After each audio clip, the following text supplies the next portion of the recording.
Police की गैर जिम्मेदारी और लापरवाही का खामियाजा खनन विभाग कभी नहीं स्वीकारेगा। जिस जिस थाना क्षेत्र के अंदर बालू का ट्रैक्टर गुजरता है वहां सभी थाने में सीसीटीवी कैमरा लगा है। थोड़ी सी फिर मानसिकता जो अवैध खनन की ओर खास करके ट्रैक्टर के द्वारा होता है उस पर सख्ती होनी चाहिए। पूरी मॉनिटरिंग विभाग के द्वारा किया गया, किसी भी कीमत पर बर्दाश्त नहीं किया जाएगा। और जिस थाने क्षेत्र के अंदर ये गाड़ी पकड़ाई है हमारे विभाग का जो इंस्पेक्टर है खनन विभाग का, उसका स्पष्टीकरण लेकर के उस पर हम कार्रवाई करेंगे।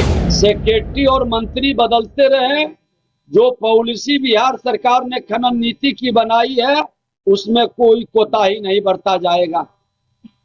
हर हाल में एक्शन होगा। राजस्व का गड़बड़ी करने वाले बचेंगे नहीं। एवं भूतत्व विभाग चुनाव को लेकर लगभग 3-4 महीने के बाद प्रेस मीडिया के सामने अपने विभाग की पहल और नीति, सरकार के संकल्प को फिर से एक बार बताना चाहेंगे कि हमारा विभाग जो हम लोग निर्णय लिए थे अवैध खनन को जड़ से मिटाने का और जन भागीदारी को बढ़ाने का, कल ही हमने पटना के जिलाधिकारी, पटना के एसएसपी, हमारे विभाग के पदाधिकारी, डायरेक्टर सभी के साथ हम बैठे थे और कल हमने निर्देश दिया कि ये लोगों की थोड़ी सी फिर मानसिकता जो अवैध खनन की ओर खास करके ट्रैक्टर के द्वारा होता है उस पर सख्ती होनी चाहिए। पूरी मॉनिटरिंग विभाग के द्वारा किया गया। हमारे सेक्रेटरी और डायरेक्टर भी कल पूरी तरह से सजगता के साथ डीएम और पटना एसपी दोनों के नेतृत्व में संयुक्त बैठक कर छानबीन कर त्वरित कार्रवाई का निर्देश दिया। उसका असर रात लगभग 1:30 बजे जिला प्रशासन और विभाग के अधिकारियों के संयुक्त टीम ने सघन छापेमारी की। इस क्रम में पाटलिपुत्र रेल परिसर के पास बालू मंडी बनाकर अवैध बालू बिक्री करते हुए पाया गया। वहां अवैध बिक्री में जुटे 28 ट्रैक्टर को टोली सहित जब्त किया गया। उक्त सभी वाहनों के मालिक के विरुद्ध दीघा थाने में एफआईआर भी किया गया है और एफआईआर की कॉपी भी उपलब्ध है।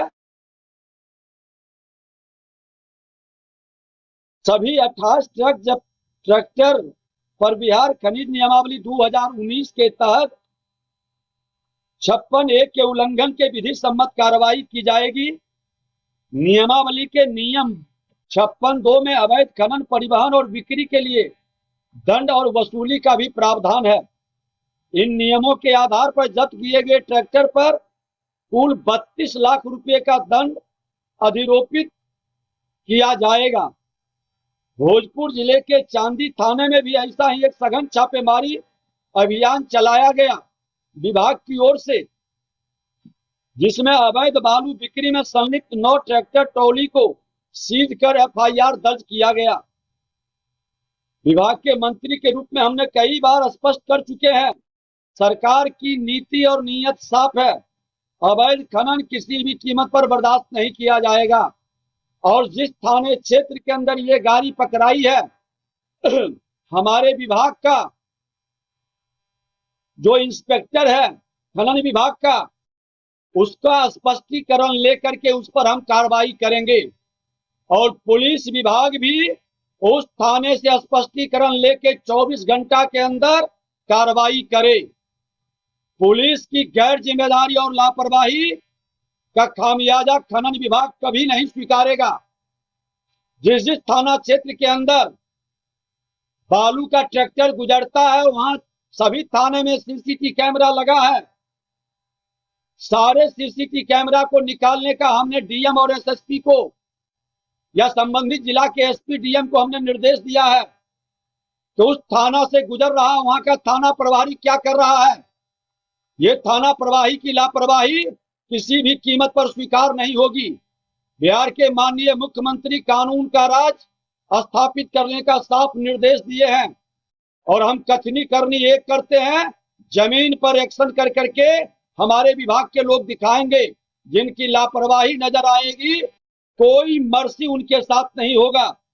आज 15 अक्टूबर से फिर से बालू खनन की गतिविधि शुरू हुई है।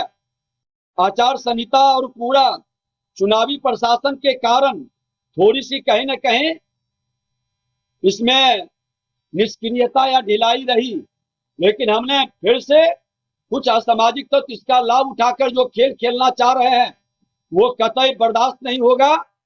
और सामाजिक और आपराधिक तत्वों से साफ तौर पर कहना चाहेंगे कि अवैध खनन ओवरलोडिंग आप बंद करें, नहीं तो बड़ी कार्रवाई आप पर होगी।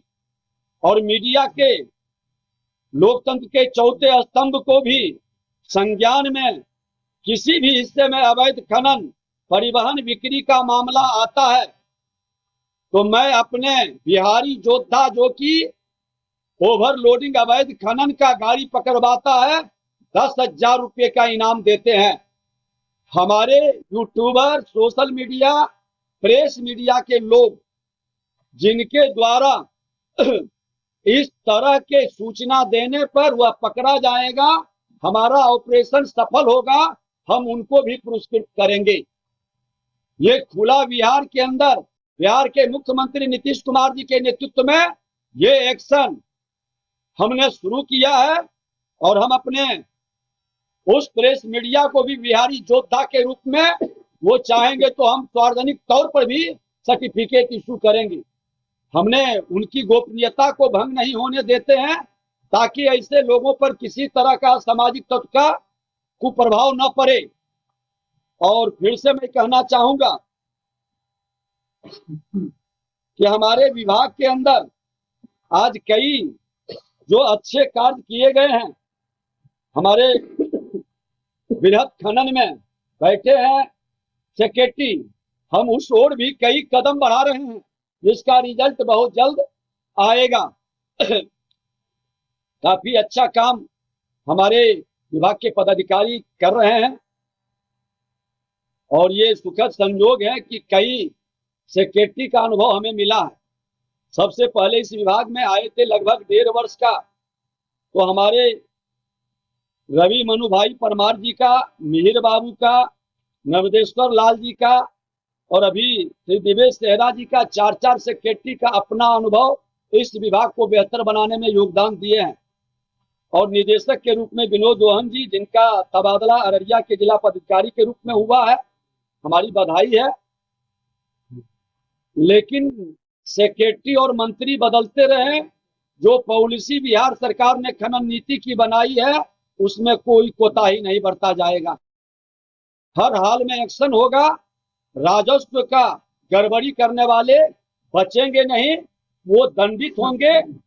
जनता के हित में बेहतर काम करने का जो मेरा संकल्प है वो जारी रहेगा।